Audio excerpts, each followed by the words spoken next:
Okay, this is the final recording of Chapter 12. So we'll do the last 8 or 9 slides, starting with slide 41, starting with restricted stock plans. So restricted stock plans are plans which pay executives with shares of employer stock, unlike non-qualified stock options and incentive stock options. These are often granted to employers at values that are less than the fair market value at the date of grant. And often zero. So the executive doesn't pay anything toward this. The stock has restrictions preventing the executive from selling the stock, but it'll be over certain periods of time, like a vesting schedule. This vesting schedule creates a substantial risk of forfeiture, which is how it's treated as a non-qualified plan, and so it increases the executive retention and ties the executive benefit to the employer stock price. So the taxation is like other non-qualified deferred compensation plans. Because it's deferred, because there's a substantial risk of forfeiture, there's no taxable income, and the employer does not get a deduction unless, and here's the key, the executive elects Section 83B. And we'll talk about circumstances in which the executive would do that. And so 83B, we'll see on the next page, will allow the executive to say, no, I want to be taxed on this now. We'll talk about why, which will be in rare situations. At the time the restriction is lifted, so when the vesting schedule is met, the executive's right to the stocks vests, and now they can sell the stock. At that point, that's when the executive has to realize W-2 income, not just ordinary income, but W-2 income, subject to payroll taxes for the fair market value of the stock, and the employer takes the deduction equal to the W-2 amount, which is the fair market value of the stock. Because remember, in this case, the employer did not pay anything for the stock. And the executive's holding period begins at the date the restriction is listed, even if they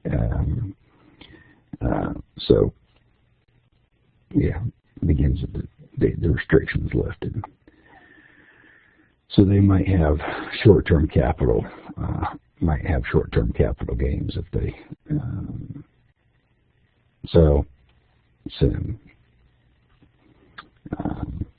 their basis will be the W-2 amount. So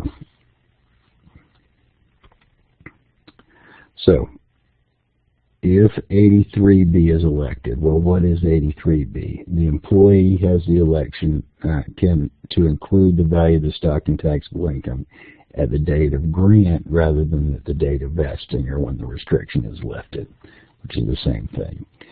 Now, this obviously imposes some risk, because now I am including this in taxable income and locking in my basis. So any gain over the grant date is taxed at capital gains rather than at W-2 income. So I'm only going to do this if I'm fairly certain that the stock is going to appreciate. So if the employee doesn't vest, or if I lose my shares, too bad. I don't get any tax deductible loss, and so the holding period for the stock begins the date that it was included in the income. Here in the previous one, it was at the date of vesting, which is when the date that is included in the income. Here, if I take it, if I use Section 83B election, I can include it at the grant date. Now, when do you have to make this election? No later than 30 days after the stock is transferred. So after the stock is transferred, I've got 30 days. Now, if it shoots up within that 30-day period, if the stock shoots up significantly, that is pretty much the only circumstance under which I can think that it would make sense to do that. Otherwise, you're taking on a fairly substantial risk, and I don't think it would make any sense to do that. And then when you make the 83B election, you have to file with the IRS, file form 707. Again, this is not, that form would not be testable. So, final plan that we're going to talk about is the employee stock purchase plan. So this is a discount plan where the employer will sell the employee stock at a discounted price. So the discount can be no more than 15%. And like other stock plans, the reason that we do this is because we tie the employee's benefit to the price of the employer stock. We align incentives. So again, the purchase price can be no less than 85% of a date-determined stock price, or an average stock price. So what does that mean? Here's a date-determined stock price. Either the lesser value of of the grant date or the exercise date, or I can say the average stock price between those two dates. So that's what it is. So I can say 85% of that. Now, how is this taxed? Oh, there's a limit, statutory limit, $25,000 a year based on the fair market value at the date of the grant. Not the purchase price, but actually the actual fair market value. So, like incentive stock options, there are these. You do get some small special tax treatment. It's not as good as incentive stock options. So we'll see what that is in a minute.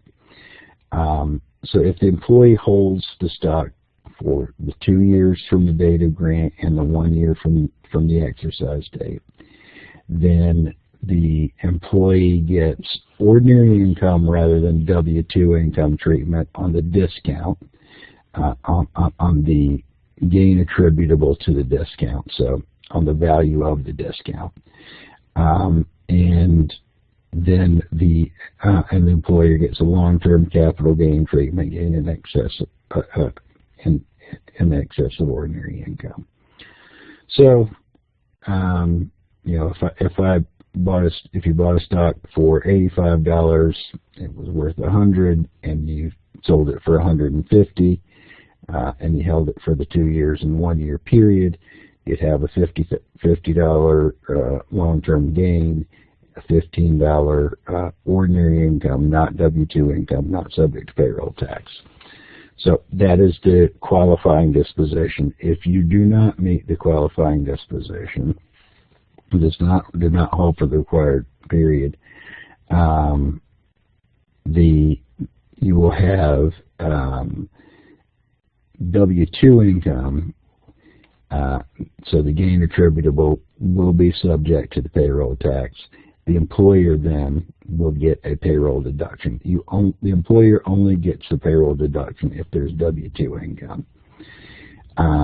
So that'll be tax of ordinary income plus the payroll taxes there, and then the long-term or short-term capital gains depending upon the holding period.